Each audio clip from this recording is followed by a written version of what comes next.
ኢትዮጵያ በሚቀጥሉት 5 እና 10 ዓመታት ውስጥ በጣም ከፍተኛ እድገት ይኖራታል ምርጥ ሚኒራሎች ስለተገኙበት ነው። የኤሌክትሪክ መኪናዎች ጋር ተያይዞ ሁሉም የኤሌክትሮኒክስ ዕቃና የኤሌክትሪክ መኪናዎች ባትሪ ይፈልጋሉ።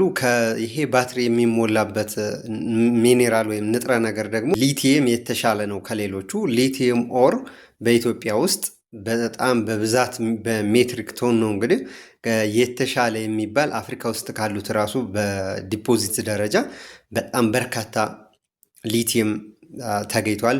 አንደኛው በጣም ውድና ኢኮኖሚዋን ደግሞ በእጥፍ ያሳድግላታል ተብሎ የሚታሰበው ይሄ ነው እና ሁለተኛው ንጥረ ነገር አሁንም ከኃይል ጋር ተያይዞ ያው የኤሌክትሪክ ወይ ኢነርጂ ለማመንጨት የኒውክለር ማመንጫ ኢንዱስትሪዎች ናቸው።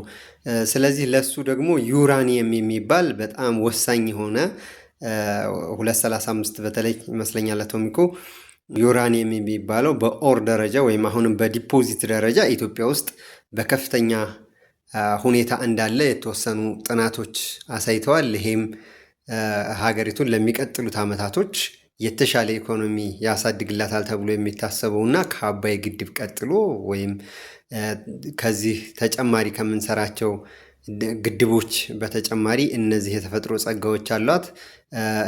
እንደዚህ አይነት መረጃዎች እንዲደርሳችሁ ላይክ፣ ሰብስክራይብ ማድረጋችሁን አትርሱ። ቻው።